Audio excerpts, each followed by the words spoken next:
On May 9, 2001, Dr. Greer presided over a press conference at the National Press Club in Washington, D.C.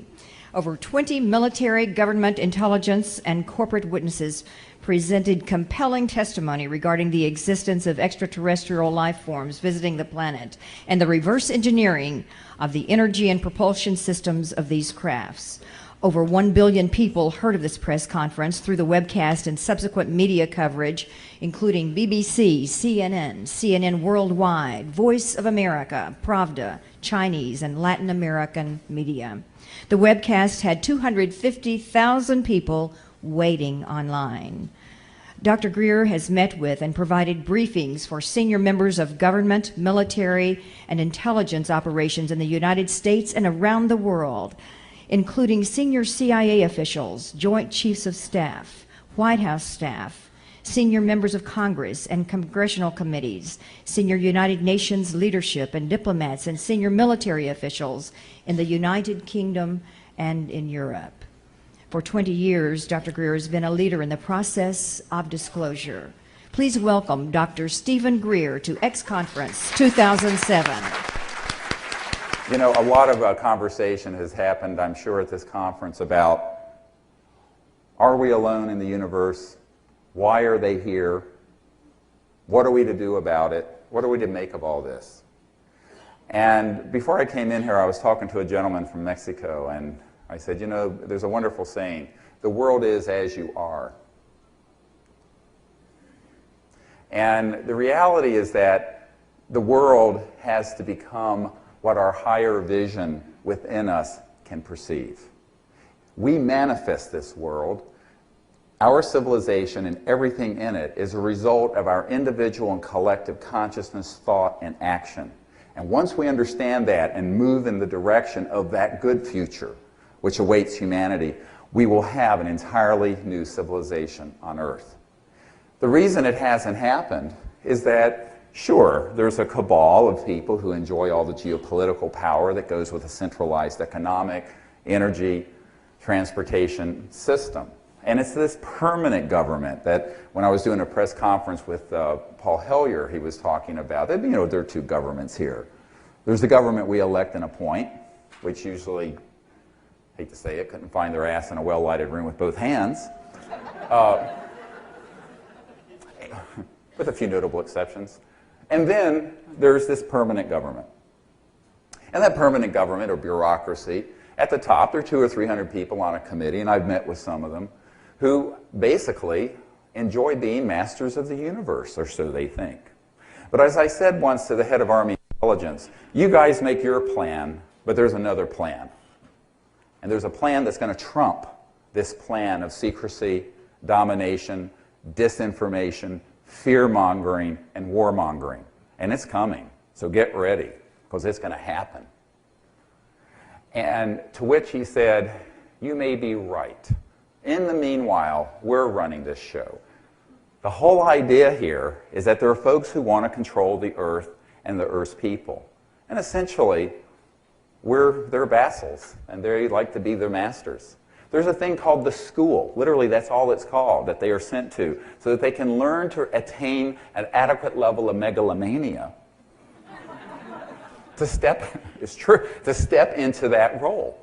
And they are groomed along.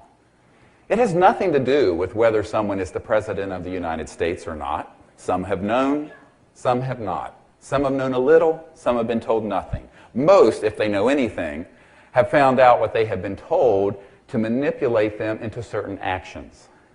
I recently received from the Ministry of Defense of a foreign government in Europe a document.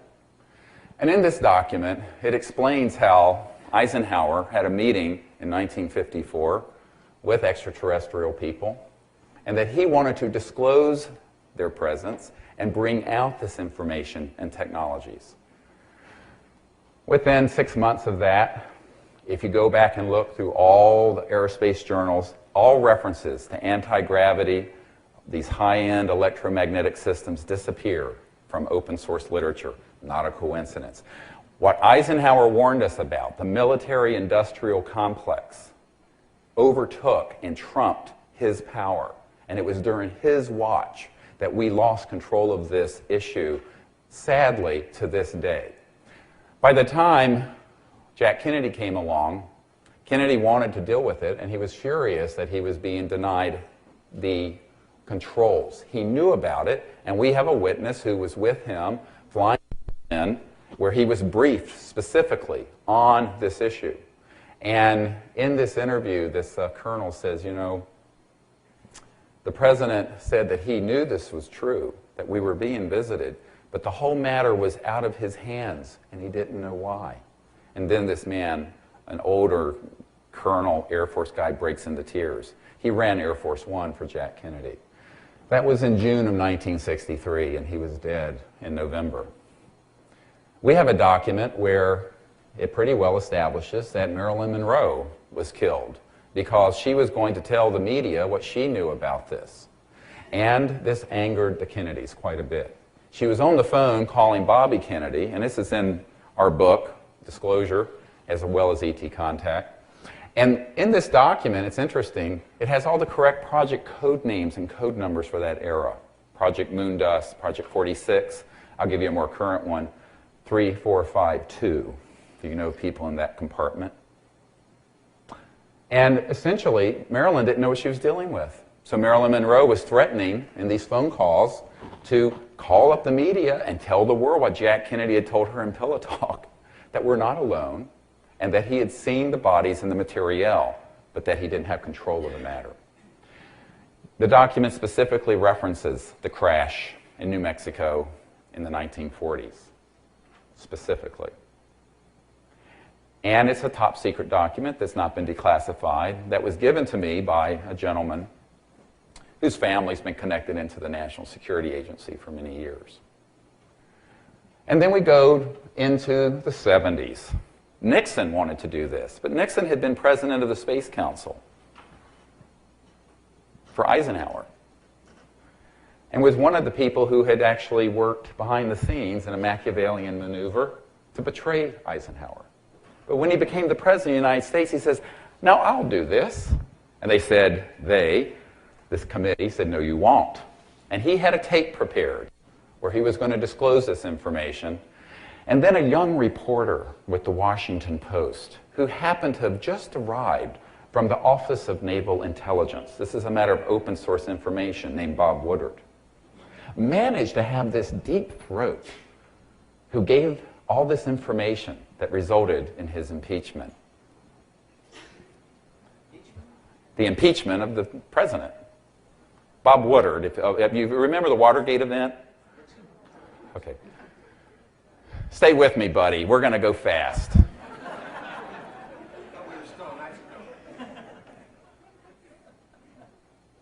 And then, of course, we have other presidents, briefly, Ford. He was interested in this. He's the one who held the committee hearings from Michigan when he was a congressman. And one of the guys who was in charge of being sure that nothing substantial was brought before that committee was a man named Donald Rumsfeld. True, I have the documents to prove it. Interestingly, after Ford, and we had, of course, the Carter administration, and you've heard from Daniel Sheehan and others what happened there, and I have other information. One of Carter's good friends is a man I work with very closely. And Carter basically was eventually told, "Sir, if you'd like to complete your first term as president, you will keep your mouth shut about this matter." And he did. Reagan, conveniently, was told just enough to get his support for SDI. He did know about the matter, absolutely. He was only given the information that was convenient. And here's an inconvenient truth. The inconvenient truth is that if you're the President of the United States or the Chairman of the Senate Select Committee on Intelligence, you're going to be told exactly what they want you to know, if anything. It'll range from nothing to some version of disinformation coded in information so that you do what they want you to do. The name of the game is disinformation and manipulating people. By the time Clinton came along, We'll just skip Papa Bush because he's a mid-level apparatchik in this committee. Well, he was. I mean, he's the one who told Carter, as CIA director, outgoing CIA director, I'm not going to tell you anything about this. You know that story. So, essentially, President Clinton was a fresh face. He wanted to know, and he asked, of course, Webster Hubbell to look into it at Justice, who was told basically a pack of lies, and asked some other people. And then I got all involved in putting together materials and briefing materials and had this long meeting with Clinton's first CIA director, R. James Woolsey.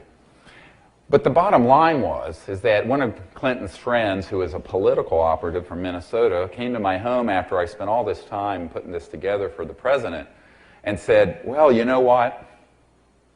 They really think this is a great idea. Fully supportive of what you're recommending. Disclosure, making open, peaceful contact with the visitors, bringing out the information and technology systems, etc. But they're convinced that if Clinton does this, he'll end up like Jack Kennedy.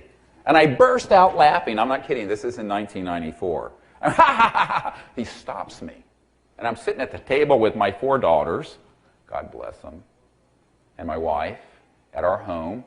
As you know, here I am, a country doctor in North Carolina, rattling around in an emergency department, taking care of shootings and stabbings, and got involved with all this for reasons you'll hear about in a moment.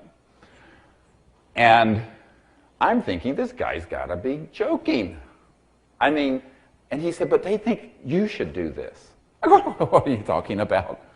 Why? And then I realized I'm chopped liver, you know. I'm expendable. This is not the main entree here. So they basically said that. The president won't do it. It's too risky. You can do it. I went, oh, come on. You know, I'm working whatever, sometimes 100 hours a week in an emergency department with 30,000 people a year coming through there. Last thing I need to do is take on this crap. Like a hole in the head. Well, I did anyway.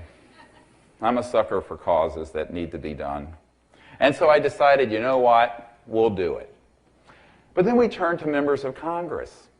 And members of Congress were very interested. I briefed the Senate Intelligence Committee members. For example, Dick Bryan, who was Democrat Senate Intel back in the 90s, and whose home state, by the way, is Nevada. Like, you know, S4, S9, S12, Area 51, nobody calls it that. And he said, well, I have no doubt this is true, but they won't tell us anything about it. What do you want me to do about it? I said, I'll tell you what I want you to do about it. I want you to hold a hearing, and I have several hundred top-secret military and intelligence witnesses who, under oath, will testify about what they have seen and what they know about this. And he just turned white. And his aide, who was sitting on a couch, just sort of ignoring the conversation, dropped his newspaper and had this expression like a Far Side cartoon, like this. And he said, but I'm just a senator from Nevada. And I said, I'm just a country doctor from North Carolina. That's become my line. And I said, sir, you've taken an oath to uphold and defend the Constitution of the United States, and it is your sworn duty, since I have given you dispositive proof that this is going on, and that our commander-in-chief is being lied to, and his CIA director, and his Secretary of Defense, Cohen, who, I know for a fact, because Gordon Cooper told me this, he personally was given materials by Gordon Cooper about his event and the details of the photographs and a film that Gordon Cooper's team took of one of these objects landing in a dry lake bed in California in 1950, 56, I believe it was. And if you're not being told, and you're on the Senate Select Committee for Intelligence, this constitutes an illegal rogue group. And it is your constitutional obligation to look into it. He says, well, I really don't think I can do that. But have you talked to Senator Warner of Virginia? I say, yes, but he's part of the cabal. He says, ugh. Ouch. I'm dropping a few things that you're not supposed to know. So the bottom line was, and of course, fast forward to a few months ago, I'm doing a meeting in Toronto, great guys in Toronto and in Canada helping with all this. Big beacons of light offshore, also overseas. We'll talk about this in a moment. And there was a Minister of Defense named Paul Hellyer, former Minister of Defense, and we were talking, and he said, you know, as Minister of Defense, they never told me about this either. I know now it exists. And contrary to what the disinformation blah blah people who are out there, he didn't get involved with this because of just the book on Roswell. He had an Air Force general who told him specifically that that was true and more. And so he knew this guy because he had known him during his MOD days as Minister of Defense in Canada. And what's interesting is that he said publicly that there are two governments. There's the government we elect and appoint, and there's this permanent government. And there aren't a lot of points of intersection between the two. Some. I'm giving you a few of them that have existed historically. It's a very dysfunctional situation. Why? You know, when I met with the CIA director, Woolsey, we spent 10 minutes on the evidence. 10. Count them. 10 minutes. I brought this whole portfolio of stuff. Witness testimony, photographs, government documents, the whole gamish. He says, I know they exist. I want to know why the hell they're not telling me anything. I'm the CIA director. I said, oh, well, the why is always a more difficult answer. Providing dispositive proof that we're not alone isn't difficult. We have it out there. Anyone who can read the King's English or any other language can see it. The question is, why has it been managed this way? That's what I want to talk about. Because in the why is also the solution. If you understand the why, you'll understand the method to our madness and how we've been doing this. Initially, there was just a lot of confusion. They didn't know what they were dealing with. And the military response to anything they don't understand and control is to kill it, control it. I don't know what it is, so I want to control it. I asked the Navy intelligence guy, who was personally involved in a lot of the deceptive indications and warnings, false indications and warnings. This is called false flags in the pop culture now. But in the military, at the Pentagon, they're called false INDs. And including setting up the whole abduction nexus and the mutilation nexus and the fear-mongering stuff and all this. And he said, yeah, well, we need people to support the future war in space because we have weapon systems up there, and eventually we're going to need the public to support that program. I said, what are you doing? He says, we've been targeting these objects for 60 years. I said, why? He says, well, he says, it's just simple. It's like two dogs peeing on a post. They're marking their territory, and their attitude is, Earth is our territory, space or wherever you're from is yours, and if you come in here, we're going to hit you.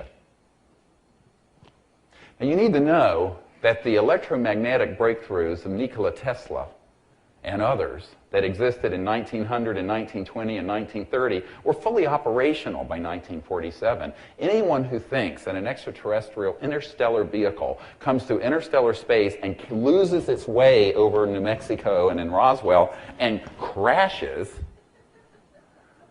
no. This was an electromagnetic hit, and there's a government document, agent writing to J. Edgar Hoover that we have, where he's describing a special new radar system, euphemism, electromagnetic scalar longitudinal weapon, that we used to knock that thing down. Two of them, in fact, went down. This is a dangerous situation. Up to the point that recently we have acquired, through an institute we're working with in another country, the material, genetic, of an extraterrestrial biological life form that was the result of one of these Star Wars hits. As you know, we have Disclosure Project witnesses who describe on the Bolivian-Peruvian border stations that look like telescopes, targeting space, but what they're really doing is looking for these ET vehicles. They don't call them UFOs, it's ETVs. And as they come in, hit them with these electromagnetic weapons, and not 100% of the time, but with enough that it's become very dangerous, can disable them. The one that crashed was an egg-shaped craft, probably 15 feet or so across, not that large. But these ET beings are only 60 centimeter in height. They're 60 centimeters is the height of the adults. And the child that we have, and you should see the video and photographs of this when this comes out, I'm not at liberty to release them yet, is only 6 inches. A beautiful being. Has 4 skull bones, is unusual in all of its characteristics. And you have to wonder, why are we having to do this? Who's controlling the trigger? It isn't the President of the United States, and it's not the Congress. There is an out-of-control rogue kleptocracy that is doing this, and it is a threat to the national security of the United States and of the world. What we are in the process of doing is providing that information. A few weeks ago, I was meeting with a man who's running for the presidency of the United States for one of the major political parties, and I had this conversation, and he knew, because we've been briefing him for a while on the fact that we weren't alone. He did not know that there were fully operational space-based weapon systems. He says, well, how long have these been operating? I said, in space? He said, yes. I said, since 1965 that I can establish through first-hand witnesses who had worked with Hughes and a few other corporations back then. He says, oh my God, is it that far out of control? I said, and worse. I said, what are you going to do about it? He said, well, if I become President of the United States, I said, sir, you're on this committee of the Congress. Let's do it now. Oh, no. Can't do it now. Can't do it now. And Paul Hellyer, when he met with a senior Canadian Congress Parliament member, had the same thing said to him. He said, basically, he said, Mr. Hellyer, you're asking me to reel in a 2,000-pound whale, and I've got a 5-pound line. I can't do it. So our political leadership almost uniformly has either been intimidated, co-opted, or has opted out. And in that vacuum has stepped folks who have not managed this very well. Neither the relationship with our visitors, nor the secrecy, and now half of them want it out. Otherwise, I wouldn't be standing here. You can't imagine that I would have gotten this far if there not had been very powerful interests within that group who want us to do this. It's not unanimous, but there's a Mexican standoff, to use a term. And there's a window, and that window will not be open forever. And I suggest we move through it expeditiously. To wit, I have been recently approached by a major government in Europe, and they have asked CSETI, the Center for the Study of Extraterrestrial Intelligence, and you can see what we're doing at cseti.org, cseti.org, to head up an effort to make open contact with these visitors so that there can be a proximal, meaning immediate disclosure following that event. It'd be the whole world watching.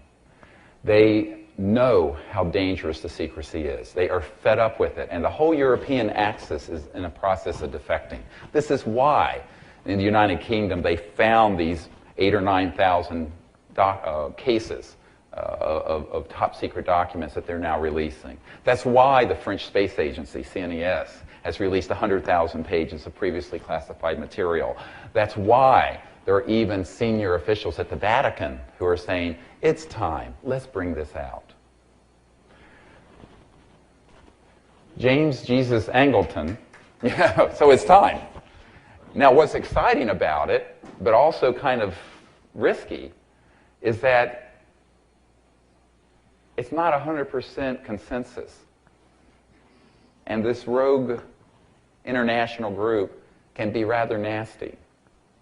And we know this is not without its risks. I mean, we may be out at this place making a contact event happen, like we were just recently at Mount Shasta and in Colorado, where we had craft come right in and hover over and take off and all this. If you want to join us, we do these several times a year around the world to train you to be an ambassador to the universe. But now we're talking about a head of state being present, of a nuclear power, with the support of their entire Air Force and Ministry of Defense, and the top scientists of that country, in an event where there would be a landing and meeting between these visitors that our group has had contact with, and I've had contact with since I was 8 years of age. And that would be followed immediately by a global announcement. We need your hopes and your thoughts and your prayers with us as this moves forward, because it's imminent. What we're working on with this is imminent.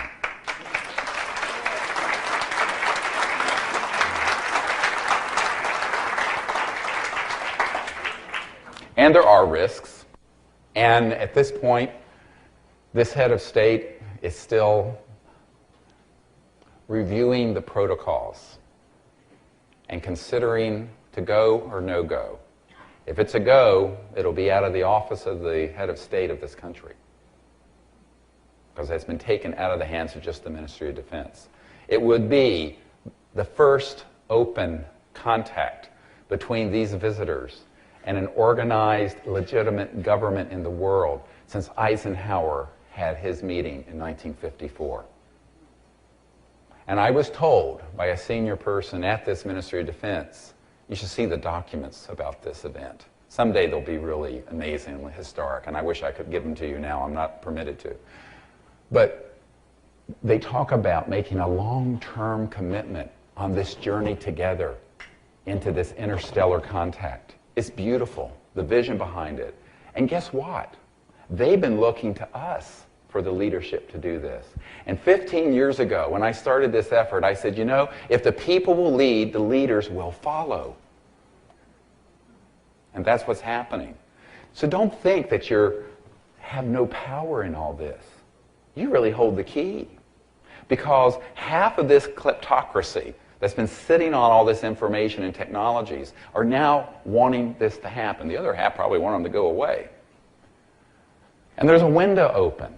And if we move forward decisively on contact, peaceful initiatives, and bringing out the sciences and technologies that we're identifying outside the classified world, I think we can make it happen.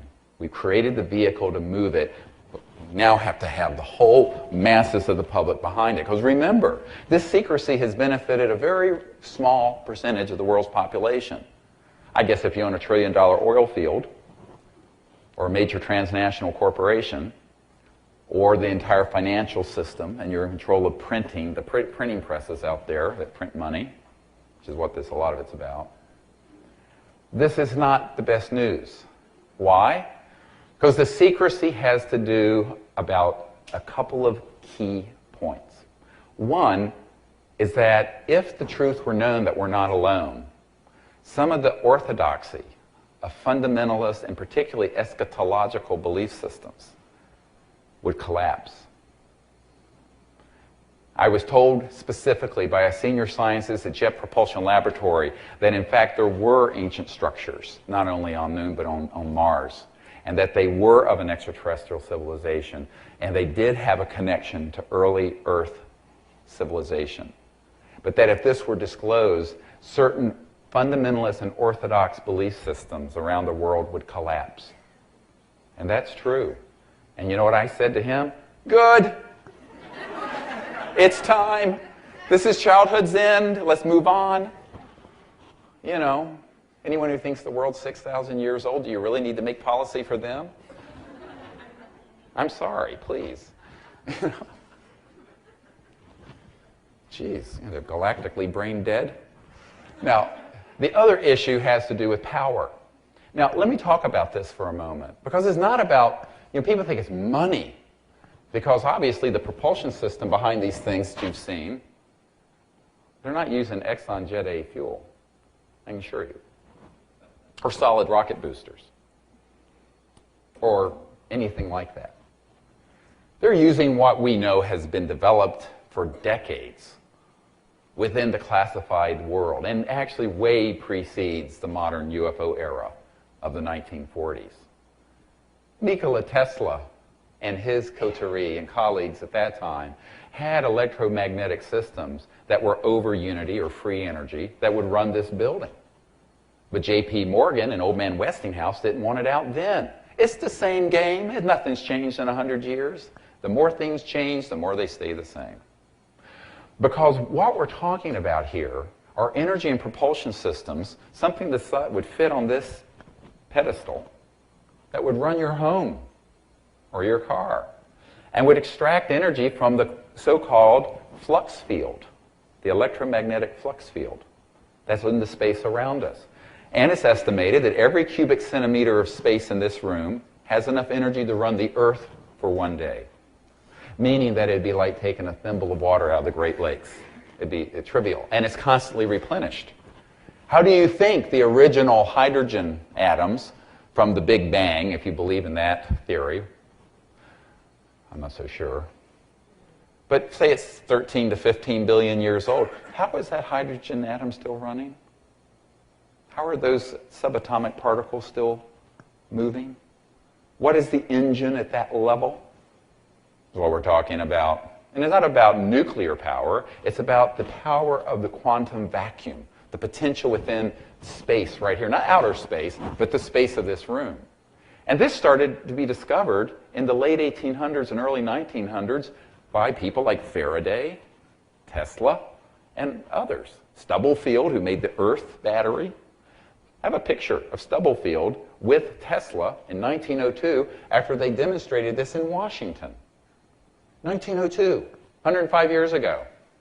Before anybody in this room, I suspect, right? You have to ask the question then, why do we still get 57% of our electricity from coal-fired power plants? And why are we still burning oil in our cars? And why do we have these things called nuclear power plants? Because they're all centralized systems of delivering the power that runs the world. And the gatekeepers of that benefit tremendously by that system. And if you bring out a technology, which the UFOs prove exists, that enables energy to be drawn in from the space around it to go even interstellar, you wouldn't need oil and gas and coal or the centralized economic system as we know it today. Moreover, your geopolitical power is derived not by how many people you have. If that were the case, India and China would be the most powerful countries in the world, and they are not.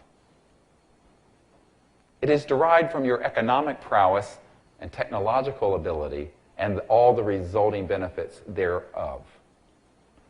So Europe and America, with 600 million people, pretty much run the world's geopolitical situation, even though there are only 1 in 10 people on the earth. But what happens when in India, every village has the means for clean energy, free energy, electrification, transportation, refrigeration, manufacture, no pollution, no grid, no delivery costs, no fuel costs?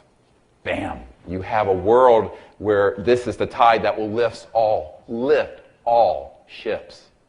But not just the ships of America and Europe and the great white father, but of the entire world, and all of humanity will be lifted up with this knowledge. And when that happens, we will actually have to share power and consensus building with the peoples of the world, which right now we can pretty much strong-arm aside. This is about geopolitical power on a large scale. Not about money the way you and I think of it. Money to me, I've got a daughter at Yale, a daughter going to Stanford Law School, a daughter at UCSF getting her PhD in genetics, and one going to college now to be a teacher. I have 4 kids in college at various levels. Money to me is being able to keep that whole thing moving. No small feat, that. The tuition bill for Stanford alone is $38,000 a year. But anyway, the point being, that's how we think of money. For these folks, it's really about power. Their currency is power and secret power. Because if from behind the scenes they can be pulling all the switches, sort of like the Wizard of Oz, you pull the curtain back and here's this old man. Well, that's really what's been going on. And the President of the United States, current one and past ones, have known little to nothing about this because of plausible deniability.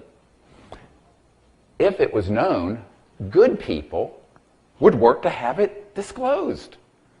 Because you look at the suffering in the world. Do you know that half of the world lives on less than $2 a day? There's enormous poverty in the world, billions of people, mind-numbing poverty. This cannot be corrected with the zero-sum game of coal and gas and nuclear power. Cannot be. Moreover, in the next 10 years, there are going to be 650 coal-fired power plants put online in China and India alone. That by itself will double the current greenhouse gases. Put that in your pipe and smoke it. We do not have a sustainable civilization here. We have one that is approaching V1 and may already be at V1. V1, Victor 1, is when you're going down the runway, and if you don't rotate and go up, you got to shut those engines down because you're out of runway. Our civilization is just out of runway. There's no time to phase this in gradually. That would have been 1900. Difficult would have been 1950. 2007, this is a Promethean task now. It's a Promethean task. And we need everyone to help with this effort, because we are at the point now in our civilization that without bringing out these solutions, there can be no future. And it can only be done within the context of not just world peace, but universal peace. What a disaster to trade international conflict for interplanetary war, which is what Douglas MacArthur said to the Congress in his last address to Congress. He said, World War III will be interplanetary. This is a quote. And that's what's been planned since the 60s and late 50s. And I am here to ask all of you to consider something very serious. And that is, these visitors are not here because they are hostile, nor are they here to be entertained. They are concerned deeply about our ability to go into space with weapon systems, to destroy this planet with which they may have had an ancient, if not basic, connection from the earliest days, earliest dawn of history. And they are here to help and understand, but they're not going to do it for us. We're going to have to do it. Have no illusions that they're going to land on the White House lawn and say, here we are. That's already been done. They landed and met with President Eisenhower. They had flown over the Capitol. We have photographs of them. And what they've gotten in exchange is they've been shot at, denied, and defamed. Sometimes I feel like I'm a one-man anti-defamation league for extraterrestrials. There's so much fearsome information out there. And the main entry point of this to the public is the media, Hollywood, and, regrettably, the UFO subculture. I think we have to think very seriously about what we're doing. We're playing with something here, dealing with something extremely sensitive. And much of the information that's out there about this issue is very fearsome and redounds to only one agenda, and that is the establishment of conflict.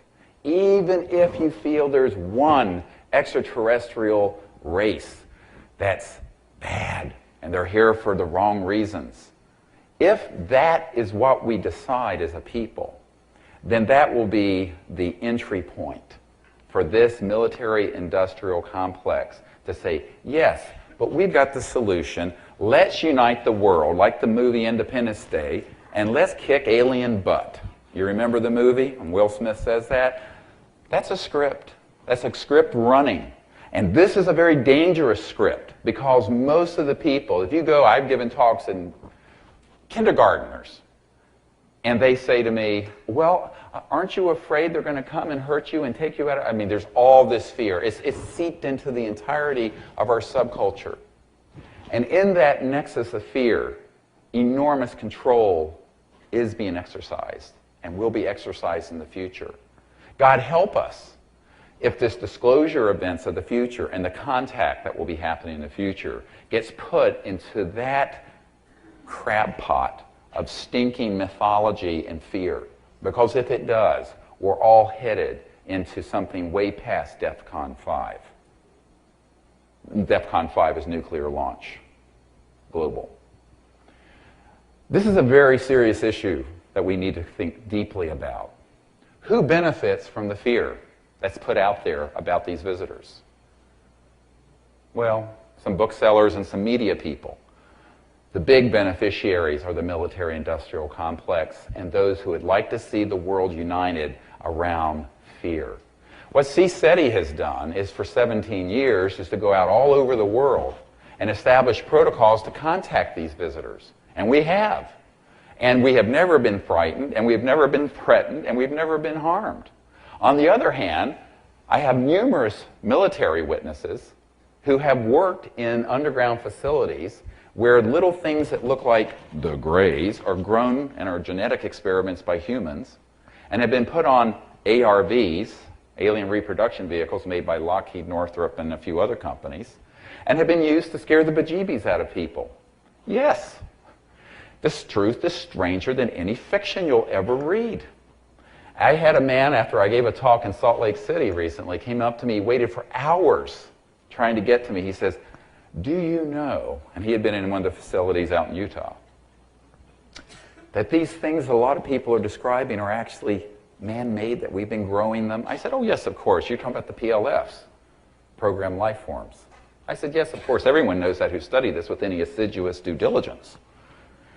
Anything beyond just a superficial sort of teleologic level of investigation." And he said, "Oh, thank God." And then he disappeared.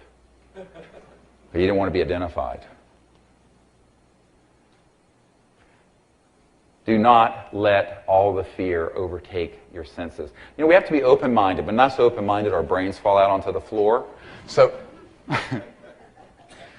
And so there has to be a certain amount of discernment here. And more importantly, even if you were to take all those myths and accounts at face value, that there's nothing else going on behind it, even though there's a huge amount of information about military abductions and military mutilations and military-related simulating. I call it the faux contact events, FAUX. It's a false flag operation. It's been running since the 40s and 50s. Even if you take it all at face values, there's only one proper response that's survivable to these visitors, and that is an open, peaceful, diplomatic response.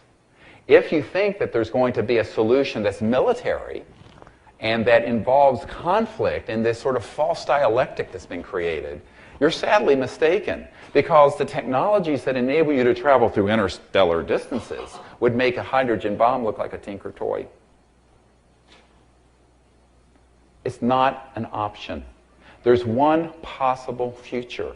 You analyze it all, and that's universal peace, open contact, disclosure, putting the best in front of ourselves, and manifesting that good future. That's the only possible future. And that's what we need to share with each other and combine our forces to manifest. And it's what we need to tell our leaders when we meet with them. When I was a youngster, I had some very interesting things happen to me. And I want to share this for just a moment. In this new book I have, Hidden Truth, Forbidden Knowledge, I talk about this, and I talk about my experiences over the last 45 years of my life or so. But when I was 8 years old, I saw one of these beautiful ET craft, a seamless object that appeared, and where I was growing up in Charlotte, North Carolina. Turns out there was a Douglas missile plant not far from there, and I think they were checking out what was going on. It was a nuclear facility then. And it appeared, and it didn't move off. It just vanished. It dematerialized right in front of us. And I went, oh, they do exist. Deep in my soul, I knew we weren't alone in the universe, and I always would look up at the stars and go, how beautiful. And I started after that having some really interesting contact with some of these beings in the lucid dream state. Now let me explain what this is. Why is this important? I don't know if you want to get into the weird stuff. We're getting into weird stuff. Let's go. All right, here you go. This is the really good stuff. I'm giving you the red pill now. If you put a certain electromagnetically generated resonance field around this, you can cause this to disappear. You take it out of its current spin, as it were. It's still there, but you don't see it. Where is it? Well, it hasn't disappeared. The word dematerialize is really not a correct term either. Its resonance field has shifted through harmonics, and we'll get into this with these energy systems, where this can be, it's disappeared, but it's still there, but where is it? Well, some would say it's in another dimension. Well, you can use that terminology, but it's not really correct, because folded within space and time right here is every level of every dimension, which are infinite in their differentiation. There is no cessation to them. Ironically, every point in space and time is intimately locatable to every other point in space and time through the integrating aspect of pure conscious intelligence. And this is how technologies which are developed enough to go through interstellar space can interface with three-dimensional reality and three-dimensional people. When you have a lucid dream experience, you know what I mean? You're awake in the dream and you're kind of, how many people have had a flying dream experience? I just had one recently. It was fabulous. I was in Europe over this great city where this head of state is, and I was visiting him and anyway, I do this kind of stuff at night. May visit you. Watch out. Ah! Well, my wife and I had a anniversary in August a few years ago in the 90s, and we went to Costa Rica, and we were on the coast, the Pacific coast. And that night, I recount this in the book, I went to sleep, and I had this wonderful lucid dream where I was flying over the edge of the coastline, and with the astral celestial vision of consciousness, it was like it was daytime, but everything had a light of its own, even though it was nighttime. It was beautiful. And the water with that blue aqua color and the green trees, and it was like flying through a heaven, but it was Earth. My wife, God bless her, woke up at the instant this dream started, and she saw this silvery gray form sit up out of my body and fly out the window. And she's thinking, Umbashrin, and she's Jewish, Umbashrin. I got this husband who's now dead. She thought I died. And 4 kids at home with a nanny. And she really thought I had died. But then she noticed I was still kind of lightly breathing. And then I came back and the dream ended. And to me, it was a, quote, dream, which we discount as being important. They're not. When I came back, I felt someone looking at me. I looked over and there she was, and her eyes were like saucers. She says, "You're back." I said, "Back? Where have I been? I didn't go anywhere." She says, "Oh, you did. I saw you lift up and fly out the window." I said, "Oh." So we're there having this discussion. Okay. And she did see that. And so you're in that lucid dream state. These extraterrestrial people have as easy a contact with you as we would have with a cell phone. Why? Why? I talked to a scientist who worked for years with the old man McDonald at McDonnell Douglas, and one of the things they were looking into are these black boxes and devices that have been seen with the ETs when people have had contact, and where these things have spoken in their minds. They've heard them in their minds, even though they may be making some sound as a person. And he and I were talking about that. I said, well, of course it makes total sense. The best way to travel is thinking. Moody Blues were right. But what does that mean? It means that any spacecraft and any extraterrestrial life form that goes beyond the speed of light shifts into this field of energy, which the mystics would call etheric or astral. And that is the form they're in. And they could be in this room. And unless you had a NRO neutrino light detector, you wouldn't know it. National Reconnaissance Office has detectors that will pick up some of that. Extraterrestrial civilizations that are interstellar, and that's all of them, they're not from Mars, and they're not from Jupiter. They may have facilities out there. And I have a guy at Lockheed Martin who was imaging one of the huge craft out over Saturn during the recent Cassini event probe. When they hit this button, as it were, there's a resonance field frequency shift, and they appear to the naked eye to disappear, but they're still there. They could be hovering or they could be going through interstellar space. But they're not going through linear space-time. They're bypassing linear space-time and going from point to point like this. Communication is instant. Actual craft traveling may take a month or a week. Who knows? There's a variable. There's a coefficient of drag as you skim along under the etheric energy field of the linear space-time universe. Get what I'm talking about? Yeah? Yeah, you know what I'm talking about. Okay, there is a coefficient. It gets into a lot of physics. I'm not a physicist. I'm a country doctor who lives in Virginia now, but out near Charlottesville. But I will tell you that understanding this is very, very important. Because what we have found is that these civilizations understand this as well as you and I understand how to click on a light switch. They have to. Otherwise, they couldn't be here. And so we have got to understand something very profound, and that is the power of mind, thought, consciousness. And what is it? Well, I was raised a very devout atheist. And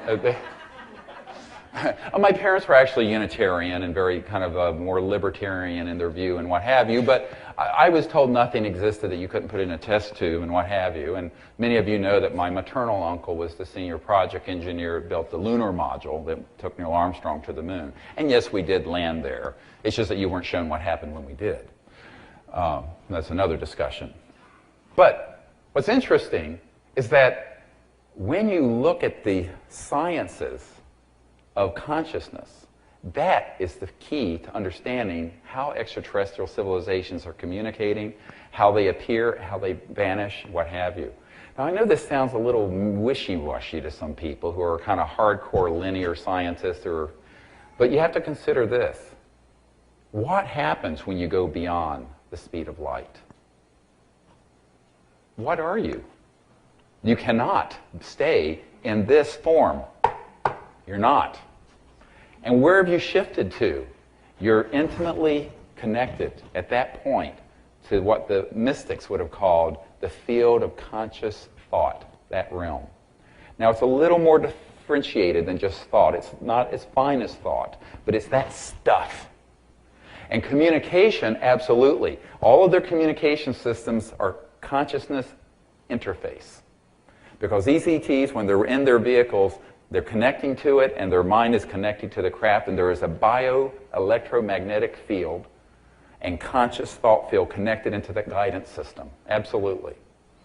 Everyone who studied this back to old man McDonald and McDonnell Douglas knew this.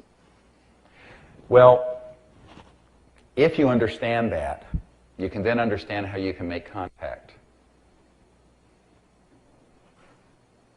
You see, the total number of minds in the universe is one. Erwin Schrödinger said that in the early part of the 1900s, father of modern quantum mechanics, actually particle wave theory. And the truth about the nature of consciousness, and I know this is a conversation I've had with Edgar Mitchell and a few other people, is that it really is a quantum hologram. It's a non-local field of awareness. And that's the nature of the mind wherewith I am awake right now and whereby you are conscious at this instant. We think that it's her consciousness, his consciousness, her consciousness. No. There's one pure, awake mind, being, phasing and shining through the individuality, if you will, of every individual. But the mind itself is a singularity, and this has been proven scientifically. That's why Dr. John was doing all this work at the Peer Lab at Princeton. When I spoke to him about what we were doing out in the field where C-City goes out to make contact, he says, well, you're doing out in the universe what we've been proving in the lab. I said, absolutely. Except we're adding another dimension, and we're saying now we have to be ambassadors to the universe because our leaders have failed to lead. And you have to do it understanding that consciousness is a singularity, that thought can be coherently organized to not only remotely view deep space, I was just with Russell Targ out in California recently, but also to contact and vector them in. We have a meditation CD out there you can get where you can learn to do this. Do it on your own. You'll be surprised who will show up. Don't do it unless you're ready. It works, absolutely. And they may appear fully materialize. It may be in a orb type event. It may be some electromagnetic anomaly. It may be in consciousness and thought. It may be in the dream state, all of the above.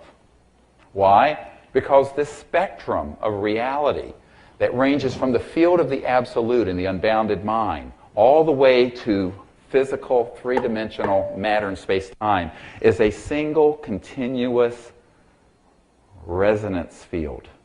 And it just depends on how you want to turn the dial, this way or that. See it? Feel it? You can turn it any way you want to. Now, this brings up another issue, and that is, how do we talk about this to people who are CIA directors and well, you just do. I learned a lesson. It was a hard lesson.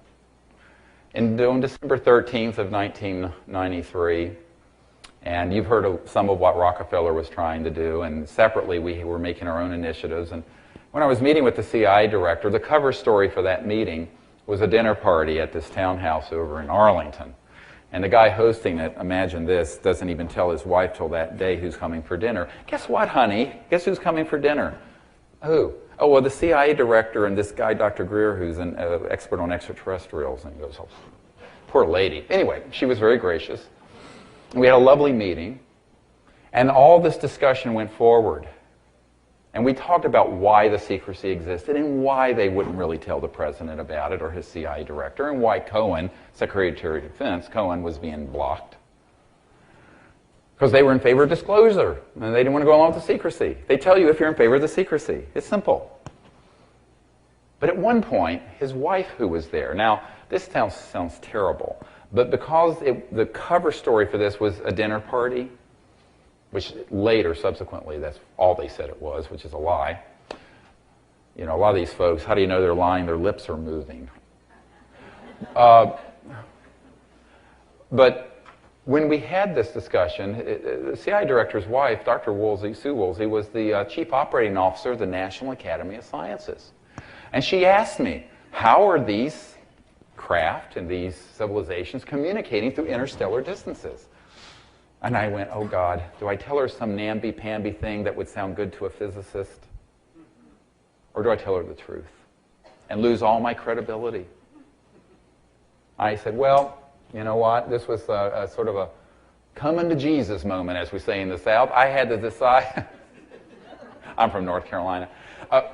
I had to decide whether to tell her the truth or make up a fiction. And I said, I'm going to tell her the truth. So I told her, look, this universe, if you take the galaxy, the Milky Way, our home galaxy that has our sun with our planets and then billions of other star systems, it's about 100,000 light years across. That's the distance a beam of light travels in 100,000 years at 186,000 miles every second. 186,000 miles a second for 100,000 years. That's just our galaxy, which is one of billions of galaxies. So the speed of light is too damn slow. Forget AT&T. Ain't going to happen. And forget Exxon Jet A fuel. Ain't going to happen. Ain't never going to happen. Just as simple.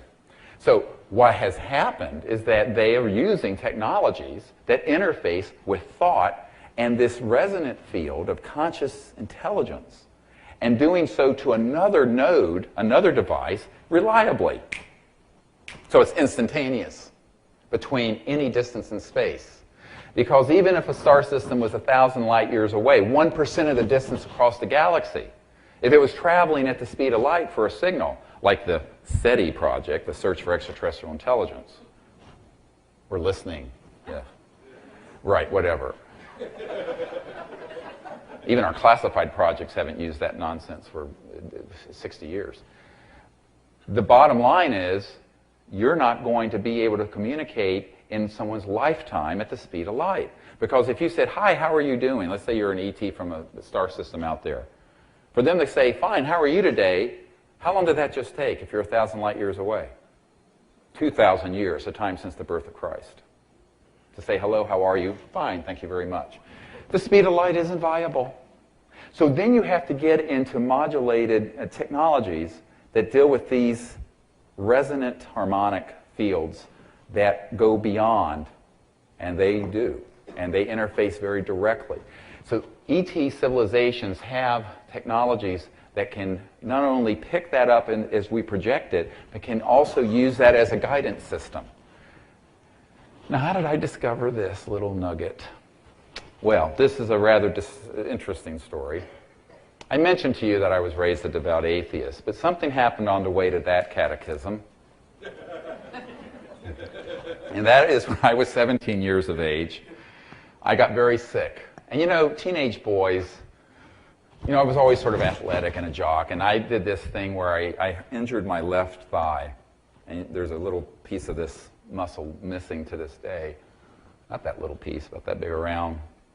And it got infected. But I said, oh, it'll be fine. So I bicycled 200 miles in one day from Charlotte, North Carolina to one of the barrier islands. It spread all through me. Then I was so sick. I said, I got to get home. And at that time, I was living in my own apartment. I was in high school. I had to support myself. It's a long story. My childhood wasn't a pretty picture. But I went and bicycled 200 miles back on this. By the time I got back, I was so sick. I mean, really sick. But, you know, we don't have health care in this country. And so I was poor, working at Red Lobster, washing dishes in a restaurant till 1 in the morning and going to school. And I was a straight A student in Honor Society, and everyone thought I had money, but I was very poor. And I had this little apartment in this really kind of sketchy part of town, which now in Charlotte is actually quite expensive. But anyway, it's like Washington. And I was really sick. I mean, my urine was the color of Coca-Cola. And I realize now I was septic and had hepatorenal syndrome, and I was having kidney failure and all the whole bit. Well, I basically crashed there in my little studio apartment, and I had a near-death experience, and I went out. And I didn't go and meet anyone in a white robe. I basically had an experience in this state of universal consciousness. And I was out in deep space, out in the cosmos, and it was beautiful. And then I had these two scintillating beings. They were not anthropomorphic, and they weren't ET. They were high celestial beings that basically approached. And there was all this knowledge and perspective that was just poured into me. And eventually I was told I had a choice, either go with them or to return back. I came later to realize that these were two avatar-type beings. Very, very high, evolved, beautiful beings. And I said, I had enough sense to say, well, what do you want me to do? You know, thy will be done. They said, we want you to go back to Earth. I said, oh, great. Back to that dust heap. After this experience, because the experience was like being out in space, but being in a state where your mind, the awake mind whereby you were conscious, was this infinite, pure field of awareness. And it was so joyful and so peaceful and so beautiful and so healing. Because when I came back, I spontaneously had this heal. Well, what this taught me was that there was more to existence than what you could put in a test tube, and that everything was conscious. Because when I was out in deep space, I found that every star, every photon, every world was nothing but pure consciousness resonating and phasing as that thing. The state of unity, pure consciousness. It's a beautiful experience. And you'll all experience that someday if you haven't yet. All of you. Well, I came back and I thought, well, what am I going to do? I spontaneously had this problem healed. Never did see a doctor. But I said, you know, I've got to learn how to do this meditation. So I went to a meditation course. And on my 18th birthday, June 28th of 1973, I went to this course.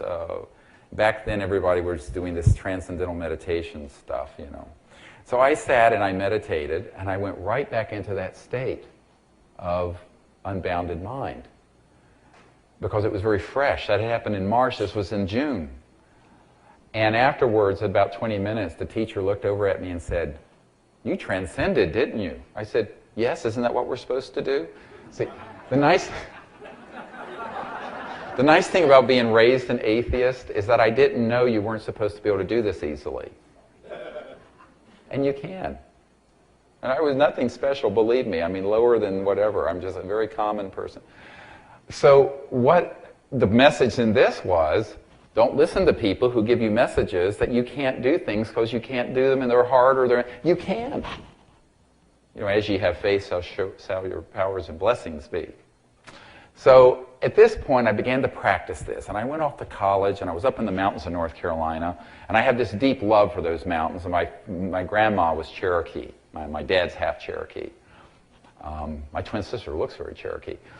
And I was up there, and one day I decided to go up to this mountain called Rich's Mountain. And at the top of it was what the local people called a fire tower. Now, you'd call it a fire tower. But in North Carolina, they're called we call those a fire tower.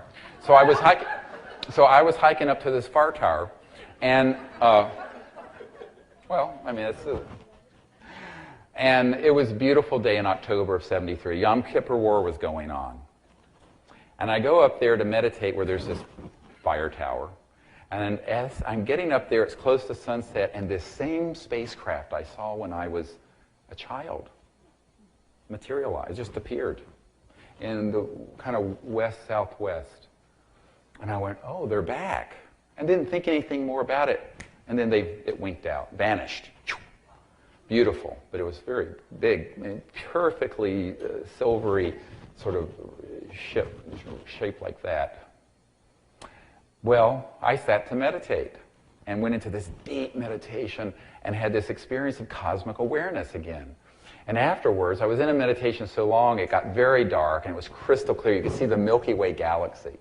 You know how it looks at night when you're up high. It's about 5,200 feet high up in the Blue Ridge Mountains of North Carolina.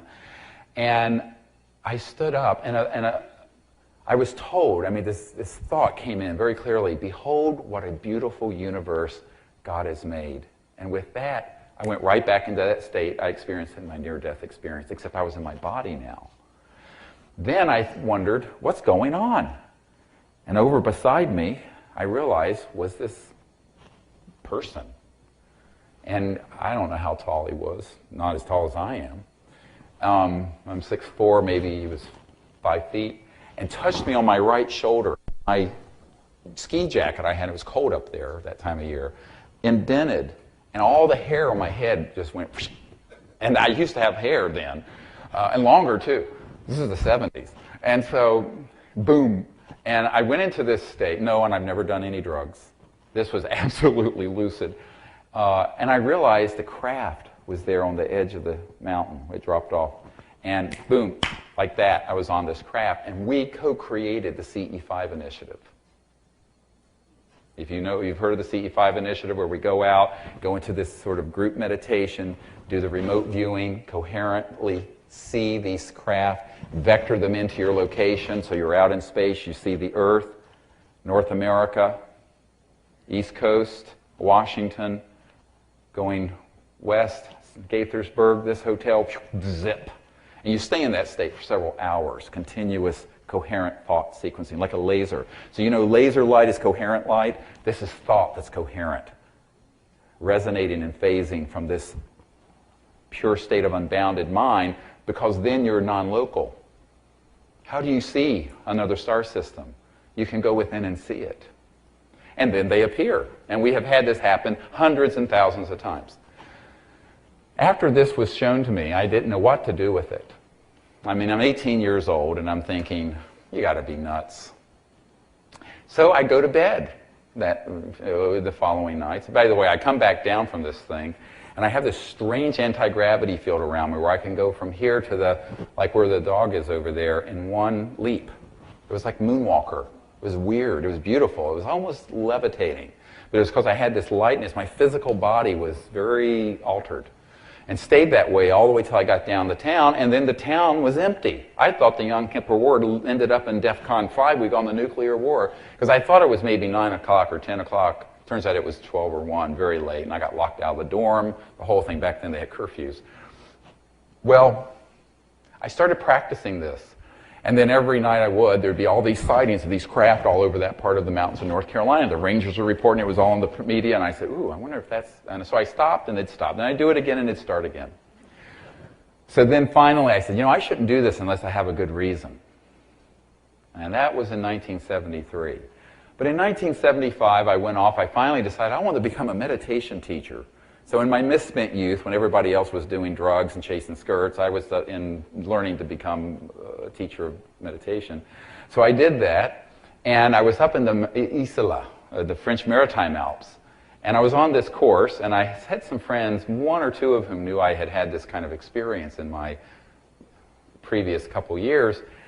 And so here I am 2 years later, and I'm sitting there, and I think one morning we're doing these things where we're spending 6 to 8 hours a day in meditation.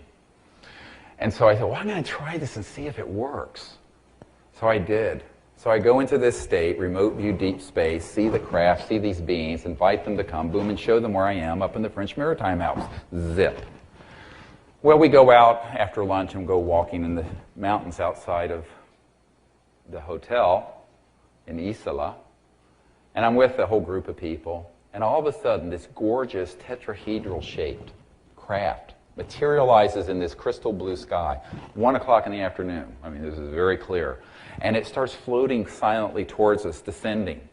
But a friend of mine who was there, Marion DeSessa, Italian, starts going, "Did you ask them to come? What are you doing?" And she starts hitting me. She says, "Oh my God, I can't believe you did." I said, "Yeah, I did." She says, "Oh my God." So as soon as her fear factor went up to a certain level, it stopped. And then the difference between a MILAB, a military abduction and contact, which is a pseudo contact, and the ET ones, is that the ETs stop as soon as there's any fear or concern. The military guys don't. Here they come. So it backed off and then vanished. And I went, oh, I guess that does work. And I continued to then do nothing until 2 years later. And then in the fall of 1977, I said, I'm going to try this again. And I was in the Blue Ridge Mountains back there, and I was teaching meditation and doing things, and I was actually going back to courses and in school. And I had a friend, and he and I shared the downstairs of this house, and our bedrooms were beside each other. And so one night, I got this wild hair, and I said, let's do this again. So I did. And about 2 or 3, and I don't know what time, late, maybe not that late, but very late at night, early morning, I'm awakened with this beautiful bluish aura of a ship about 30, 40 feet outside our window with this light coming in, but more importantly, the intelligence and specific individuality of the ET being in the house, in the bedroom. I went, oh, they're back. Unfortunately, my housemate woke up and jumped up, came running in and said, do you see there's a spacecraft outside our window? I said, yes, I know. I asked them to come. He said, what are you doing? Don't do this. You scared the bejeebies out of me. And with that, you know, because he could also sense that this being was in the house. And you couldn't see it with the naked eye. You could see it with the celestial vision, but you could feel it. And the craft was completely materialized. So then we went out into the living room, and the craft comes around to the front side of the house. This is like something out of Close Encounters of the Third Kind. And then it just goes over towards Grandfather Mountain and goes, takes out into space, and it's gone. Turns out that's the famous Snoopy police helicopter event that was on radar in Charlotte, North Carolina. Because when I was vectoring them, in my childishness, I thought they needed directions. So I sent them first to where I was born and grew up in Charlotte, North Carolina, and then brought them up to the mountains. And 2 of these craft were over Charlotte that evening, on radar, seen by Eastern Airline pilots and chased by the police helicopter. I have the FAA tape of this. And they were seen disappearing, going towards the Northwest Mountains. Could have been a coincidence. What does all this mean?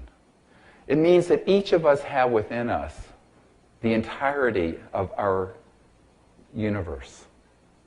Everyone thinks that we're just isolated. We're not. Every single human being and every sentient being in the universe has folded within them the ability to be awake, infinitely awake, see and know distant places, and to contact. And this is why each one of you can be ambassadors to these people. And I would suggest this. While I hope that the leaders in Europe who are now working with us on this project see it through, there's an expression when I lived in the Middle East, trust in God but tie your camel. And I would suggest that we not wait that we continue to go forward and that each of you take it upon yourself to learn about this, to learn the techniques to do it, that you form a group of people where you live, and that you be the face of humanity to these visitors, not a covert kleptocracy that is targeting them with electromagnetic warfare systems. They need to see you. They need to see the face of hope. They need to see the face of a future and the good that's within humanity. And we are that. We can do that. And I want each of you to know that all of you have that folded capacity within you. It is all within us. And if we do that, then our leaders will have to follow, because they're going to know about it. Believe me, they know. The main reason I've had a lot of these meetings is because they know these contacts and events we've had are real. And that not only are they real, but that it's something that can bypass their whole system completely. We are inviting them to come along, but in the meanwhile, let us do it ourselves, including we need your help with these energy systems. We've now identified about a dozen built systems that we're in the process of evaluating that extract energy from the ambient space around them. And this is something that we need all your help, because when we begin to disclose these systems, which I hope will be fairly soon, this is going to take on an enormous profile and risk. And you know what? All of us together and the masses of people are going to be the shield, the protective, sheltering branch around which all this can happen. Open contact with the visitors, disclosure of the technologies for their peaceful generation of energy, and the complete transformation of our civilization. Because imagine this. Today we have a world that is so bereft of hope. Why? Because most people don't know that on the earth today is all the knowledge, all the wisdom, all the sciences and the technologies to establish a sustainable, peaceful civilization that will go on not for hundreds of years or thousands, but for hundreds of thousands of years, until such time as every man, woman, and child on this planet are in a state of enlightenment, and we are visiting other worlds, bringing them along from where we are today. That is our destiny, and I think all of you should take that on as your purpose and your calling. Thank you very much. I appreciate you.